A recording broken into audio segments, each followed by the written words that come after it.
Hello, my name is Angel and welcome back to my channel. Today I am doing a recommendations video in the style of if you like this show or movie, then read this book. I love these types of recommendations videos. I have found so many good books and shows through them, so I'm super excited to do one of my own. I feel like I'm at a point in my life where I've read a lot of good books that I can compare to what I like to watch, so hopefully this is helpful for you. I will say that I read a lot of young adult books, so I read a little bit of everything, but a lot of these recommendations today are young adult books. While they are technically young adult, I do feel like older readers can read and love them. They don't read too young, too silly, anything like that. These are good books in my opinion. So do with that what you will. I'm super excited. So let's get started with the first recommendation. This is a show that made me want to do this video. The second season just came out on Hulu and it is so good. It made me think of a book. So thank you to The Artful Dodger. The Artful Dodger you can watch on Hulu. Like I said, the second season just came out and it is just as good as the first. I love the writing, the pacing, the dialogue, the romance, the tensions.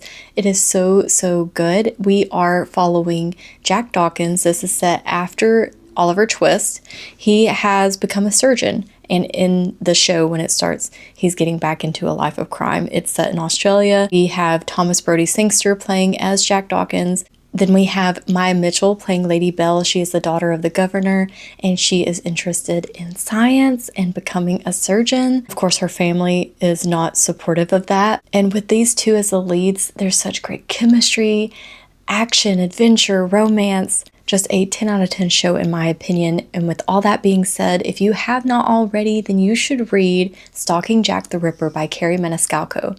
This is the first in a series following a strong main character named Audrey Rose Wadsworth. And like Lady Belle, she is the daughter of a lord. She is born into a life of wealth and privilege. She is interested in forensic science, leads a kind of second life where she sneaks off to her uncle's laboratory and watches him. Lots of gruesome descriptions. She is studying anatomy. She's seeing body cadavers, being dissected. Included in this book are also photos, so keep that in mind. But I figure if you're already watching The Artful Dodger and seeing surgical procedures take place, then you can handle this book. It does get a little bit darker when Audrey Rose Wadsworth begins investigating a serial murderer, hence Stalking Jack the Ripper.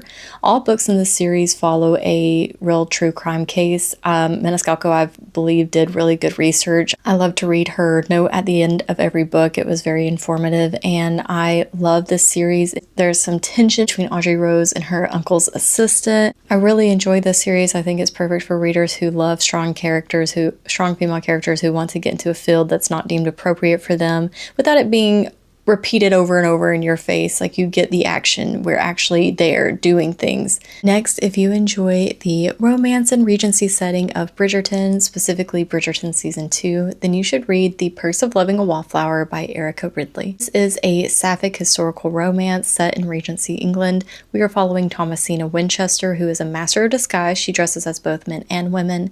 And Miss Philippa York, who is a bluestocking. She is another person born into a life of wealth and privilege. There is a heist and a beautifully done romance. When I say that this book had me kicking my feet, I could not put it down. It was so good. It does say that this is the second in the series, so I believe that Erica Ridley wrote a whole series following the family, the Winchester family. But you can read this book without reading the first one. So when you see, that it's the second in the series, don't be deterred from picking it up. You can read this first, and that's what I did. And I really enjoyed it. It is a wonderfully done sapphic romance where there's actual yearning and building to get to the point where you want our two main characters to be together.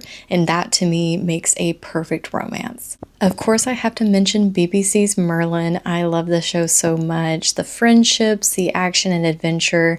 It is just a really good series that I got into just a few years ago, actually. I didn't watch it as it was airing, but I'm so happy that I've watched it now, and I have rewatched it a few times. So really love Merlin.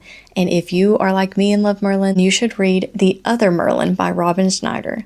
This is a trilogy following Emery Merlin, who is the daughter of Merlin. She is so good at magic. Her brother Emmett is not. Merlin is missing. So the Court of Camelot, they need a new court wizard.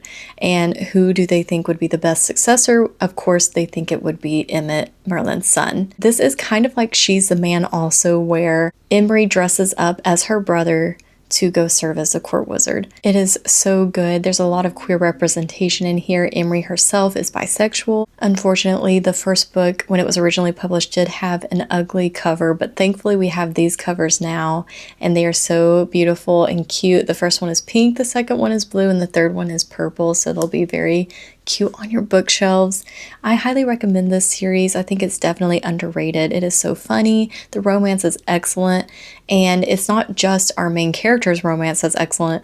The side characters have an excellent romance as well. You root for everyone. The friendships are so wholesome. The setting definitely plays a part. It will have you laughing out loud, kicking your feet, everything that you want in a book. It is technically young adult, but it definitely reads up. If you love Merlin, please, please, please read this series. I've got to talk about the CW show that I love to rewatch every once in a while. I'm talking about Reign. This is following a teenage Mary, Queen of Scots. This show is literally like a young adult book series. It is so good and so much fun. And if you have watched it over and over again and you're looking for something that makes you just as excited and want to binge watch, read, whatever have you, I have to recommend My Lady Jane by Cynthia Hand, Brody Ashton, and Jodi Meadows. This book and this series is so good. They are taking historical figures and giving them happy endings. They didn't get happy endings in real life. This is their turn. It's so humorous, but also the romances are so good. The friendships are so good. There is a threat that is scary and keeps you on your toes, and that is the conflict between Ethians and Verities. Ethians are people who change into animals. They have no choice over that. They change into animals, and then Verities don't, and they believe that they are superior and need to eradicate Ethians. So it can be very dark, but at the end of the day, it is a beautiful, romantic, lighthearted book series. And if you're having a hard day, this is the series for you to pick up. In this first book, we're following Lady Jane Grey. And then in the second book, which is also perfect for Reign fans, even more so, is My Contrary Mary. We are following Mary, Queen of Scots in this one. We also get a sapphic romance in this one, which is so beautiful. The setting in this one is Renaissance France. And you can read this one without reading My Lady Jane first, but I highly recommend that you read My Lady Jane first because there is overlap due to the time periods, the people that we're following. So I highly recommend reading My Lady Jane and then reading My Contrary Mary. But if you just want to start with this one, you can. It is so good. Again, so funny. Both of these books I think about these at least once a day. All right, I've talked a lot about shows, so let me talk about a movie. If you enjoy The Holdovers, this movie, oh my God, so good. It is a Christmas movie, but not really. You can enjoy this at any time of year. Just because it takes place around Christmas does not mean you can't watch it throughout the year. Please watch it. It's filmed like an older movie. The vibes are immaculate, and we are following the Holdovers. These are kids in this fancy school who are basically left behind. They don't have a home to go to for the holidays for one reason or another. So you're following them, mainly one boy who has had a troubled life. And it's not only his story, it's his story, and also the teacher's story, as well as the cook. The reason for some of these, why I'm saying if you have not watched them, watch them, is because, in my opinion, some of these are underrated. The Holdovers is one of them. The Artful Dodger is another. The other series, I feel like everyone has heard of at least or watched, so that's why I'm dedicating some time to describing more shows and movies than others. If you have already watched The Holdovers and you loved it, then you should read Old School by Tobias Wolff. Bonus points if you listen to Somber's music while listening. Such a vibe. This is following a group of boys at an elite prep school in 1960. Our main character, though, is not privileged in the same way as his classmates are. So he's already feeling like an outsider. And what really kicks off the story is a writing competition that the school hosts every year. It's a very big deal. They bring in very well-known authors, and if you win, you get to have a meeting with this author. It really drives our main character to do something that is morally questionable. A lot of exploring who he actually is, what he wants for himself, expressing your truth, the hardest part of writing, which is to be vulnerable. And I loved it. I thought it was handled so well. It is a beautiful work of American fiction, and I highly recommend it. The setting is perfect, the exploration of being human, basically, the people around us, social standards, and how you want to be perceived. A great book and a great companion to the Holdovers. If you're in your Gothic phase and you watched and loved We Have Always Lived in the Castle, then you should read The House of Whispers by Laura Purcell. I believe this is actually called in the US, or maybe it had a name change, I'm not sure, but Bone China. So I'll insert a picture here when I'm editing so you can see. Bone China is what it's called now, I believe. And this is so good. It's a Gothic story itself, so there's a lot of ambiguity. There's a house on the Cornish seaside, and you don't really know what's going on. They keep mentioning fairies, have dual timelines. We are following Louise Pinecroft's family as her and her father are studying consumption. They're devastated because Louise lost her mother, her father lost his wife to consumption, and they are driven by this need to understand what's going on and how to cure it. So they move to the Cornish seaside to conduct their studies. And then 40 years later, Hester comes to the house to take up a position as a nurse to Miss Pinecroft. We don't know what all happened during that time.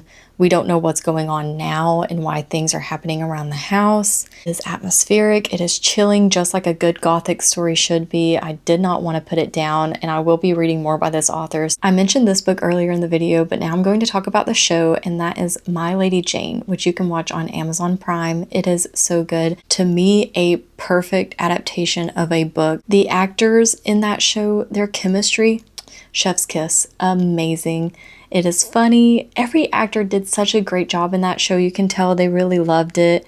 The soundtrack is amazing. So if you loved it, then you need to read Gwen and Art Are Not in Love by Lex Croucher. This book is also perfect for any readers who are in their medieval core phase and you love night stories. Read this book. It's definitely underrated. Lex Croucher is really good at writing knights and friendships and romance. The cover itself is beautiful. This sets itself apart from other Arthurian retellings because it is set 100 years after the reign of King Arthur, and instead of the Gwen and Arthur, we are following the descendants of Gwen and Arthur. So just keep that in mind. This is also great for the warmer months coming up because it's set in the summertime at Camelot. Again, great romance, action, adventure. It's blurbed by Alice Oseman, Casey McQuiston, Ava Reed. The setup here is that the court is trying to push Gwen and Arthur together, but they do not like each other. Gwen has a crush on a lady knight, and Arthur likes to kiss boys. So a delightful queer story. I'm so happy we have this, and I highly recommend it. My last recommendation for you today is for a K-drama, Goblin, the Lonely and Great God. The way this K-drama made me sob every episode and just yearn, and so good. And the soundtrack is so good. If you loved Goblin and you're still thinking about it all these years later, then you need to read the Infernal Devices trilogy by Cassandra Clare, starting with Clockwork Angel. Cassandra Clare is known for the Shadowhunters universe. It is a huge universe and it can be intimidating, especially if you have not read any of it before. This is probably the most popular series out of everything I've talked about today, so you may have already read this, but I know there's a lot of you out there who haven't. The Infernal Devices to me is the perfect trilogy. So it is young adult, but I'm going to go beyond that. To me, this is a perfect trilogy. It altered my brain chemistry. It's how I discovered BookTube when I was a teenager. To this day, I stand by that the writing is great. If you do not know anything about the Shadowhunter universe, basically Shadowhunters are trained and highly skilled warriors who defeat demons. And this trilogy is the prequel to the Mortal Instruments. So the Mortal Instruments was the first 3 books, I believe, at least, were released before the release of the Infernal Devices, but this is a prequel, so the events in this book take place before the Mortal Instruments. And if you don't want to get into the whole universe, you don't have to. You can just read this trilogy. It's set in Victorian London. It's got steampunk vibes. What ties Goblin in this series together is the bromance. So in Goblin, we have the bromance between the Grim Reaper and the Guardian, and in this we have parabatai, so they're shadow hunters who are bonded to each other. And that is Will and Jim. It hurts my heart just thinking about it. That's how much I love these characters. They will stick with you. And that's saying a lot. I read this as a teenager, and now I am 27 years old, and I still think about these characters. This series made me cry. It made my heart so full, just like watching Goblin for the first time. And the love triangle. The love triangle. It's so well done. The perfect love triangle, honestly. I'm really hyping this up. I hope if you read it, you love it, because to me, this is one of the greatest young adult trilogies ever written. It feels like I've been yapping forever. I promise that was my last recommendation for the day. I hope you enjoyed this video. I had a lot of fun sharing my loves in television and also in books. I hope that you enjoyed and find another book to read, or maybe a show or movie to watch that you haven't yet. Thank you so much for watching. I hope you have a wonderful day, and I hope to see you in the next one. Bye!